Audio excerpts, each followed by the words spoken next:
All right, y'all. No, I'm gonna start looking at the camera because that looks nice and friendly. I'm actually preparing my morning smoothie.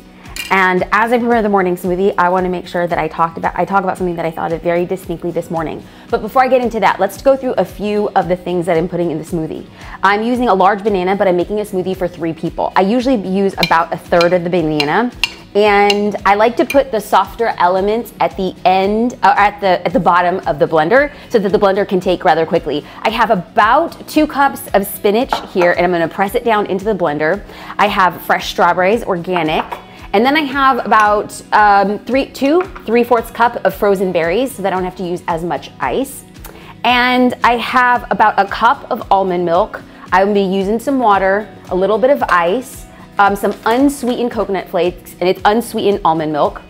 I don't need the extra sugar. And this is a protein powder. No, none of this is sponsored or endorsed, but hey, I mean, Whole Foods, if you want to hook a sister up, I mean, I'm not going to deny, I'm not going to turn it away. I actually really dig this Amazing Grass protein superfood. I get it at Whole Foods. So since I'm making 3 smoothies, I'm going to put in about 2 full scoops of the protein powder. It's about 1 scoop of protein for each serving, but actually, I'm not even gonna front. I don't even have enough for 3, so let's just finish off the container there. I'm going to press my 2 cups of spinach.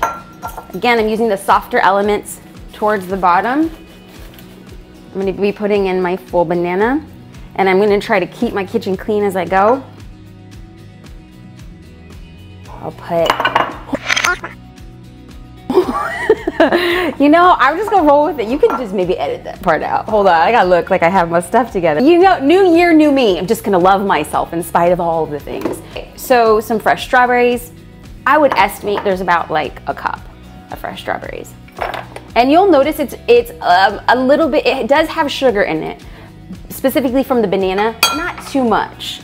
I like to use the berries because berries don't have a lot of sugar.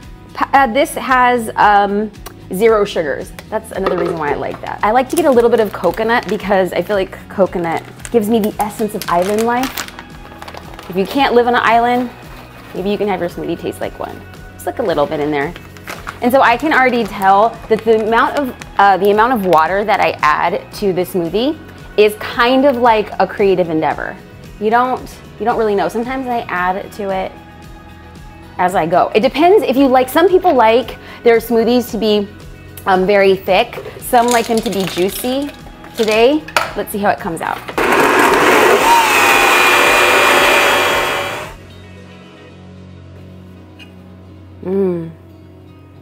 The smell of protein. So the thing I was thinking about this morning was that before I had started law school, I read this book by Scott Turow, and it's called 1L. And everybody said, you should read this book before you go to law school. This is like basically the Bible that all law students should be reading. And so I read the book. And as I was reading the book, he listed all of the reasons why you shouldn't go to law school. And as I went through each of these reasons, all I could think to myself was, I don't know if law school is the best fit for me, because I agreed with all of the things why he said I shouldn't go to law school. And I think back to this experience and I wonder if I had paid attention to his very sound advice, if I could have possibly saved time, energy, stress. And so this morning, y'all, I had a Scott Turow moment, because years later, I still think about that book. And so he was basically warning, encouraging, cuddling, being real with people to say, hey, it might not be the best idea for you to go to law school if. And so we're gonna have a little bit of a Turow conversation amongst and amidst our protein smoothies. So a little bit of a break. Mar, videographer, JD, who's off camera. Cheers. Cheers. Okay. Bomb. These are the 3 reasons you should not start a business. You should not start a business if you are a perfectionist. Now, I know that this idea of perfection is something fun to think about and dream about and say, oh, I'm a perfectionist. But perfectionists don't succeed at business for 2 main reasons. Number 1, they don't put out projects that they don't think is perfect, even though perfection is an illusion. Perfection doesn't exist. Like, what you think is perfect I could think is imperfect. And what I think is perfect, you could think is imperfect. So this idea that you're circling around this thing that must be perfect when it's entirely subjective is a waste of time and stunts your growth. In fact, that business owners who actually trying out, putting things out and testing the market, they move along the lines faster and therefore reach a greater level of success because they understand what their target audience wants to see and wants to know. Number 2, you should not start a business if you are afraid of rejection or you're afraid of other people's opinions of you. I'm gonna break something down so you know in advance. 99% of the people are not going to buy the thing that you want to sell. 99% of the people that you know, the followers that you have, will not invest in this perfect product or service that you have put out in your business. And that is okay. If you know that you are there to serve the 1%, you'll be fine. You cannot be responsible for who does not buy from you and what their opinions are. The only thing that you can control is the opinion you have of yourself. So my friend, let me save you a lot of time that I have spent wasted trying to be a lot of things to different people. Is you cannot control somebody else's opinion, but you can control the opinion you have of yourself. So as a business owner, the greatest gift that you can give yourself is to wake up every morning and say, I love myself. I love what I'm doing. I love how hard I'm trying. And we remove ourselves from the outcome. We don't have to love the outcome right now. We might be in the sticky middle. We might not be producing the stuff that we really know is in our hearts, the thing that we could ultimately produce in the world. And that's okay. Every morning you wake up and you say, as a business owner, I love myself. I love what I'm doing. I love what I'm creating. I love the hustle. I love the process. That, my friends, if you have the mindset to do that, you're well on your way to being a successful business owner. Reason number 3, you should not start a business. You should not start a business if you are not gritty. Angela Lee Duckworth started off her definition of grit. Grit is passion and perseverance for very long-term goals. Grit is having stamina.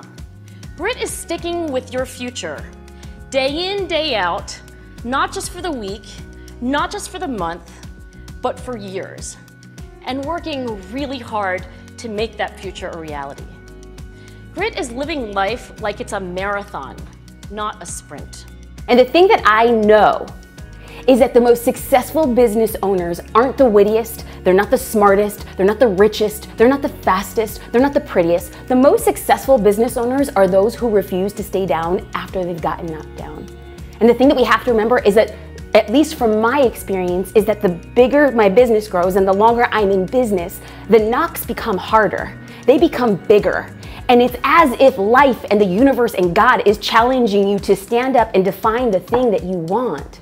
So my friends, if you have the ability to not care what other people think about you, if you have the ability to share things that might not be quote unquote perfect and test the market and see what people say, if you have the ability to get up after you have been knocked down, then welcome to the club of entrepreneurship. We welcome you with open arms. If any of this did not sound like an amazing morning smoothie that you want to drink every single day, you know where the door is, boo-boo. Years from now, I don't want you to be like, I thought about this video that Jasmine Star Girl did, and I should have listened. Now you know. Now if you don't know, now you know. And if you don't know, now you know. Because if you don't know, now you know. Biggie! Shout out to my boy, Biggie. So as we get to the end of this video, we have spoken about the lack of perfection, which is the thing that's gonna dial you in. We spoke about not caring about other people's opinions and knowing that 99% of the people will say no to the thing that you are offering. And lastly, we talked about grit. Now, it's not enough to watch this video and be like, yeah, all right, I drank Jasmine's green smoothie, I'm ready. And then there's no action. So my question to you, friend, is what is the action? Does that mean that you're gonna email 3 different people to see if they wanna grab coffee or lunch? Does that mean that you're gonna email 15 people who you met at a networking event last week, last month, 2 months ago? Does that mean you're gonna sit right now wherever you are and send 50 DMs to people you could possibly collaborate with? Whatever the thing is, my friend, please do that today. It is not enough to think about the business that you want. If you know what you're getting into and you want it, then it requires action. And I'm here to root you on. So cheers, friend, to your dreams. Thank you.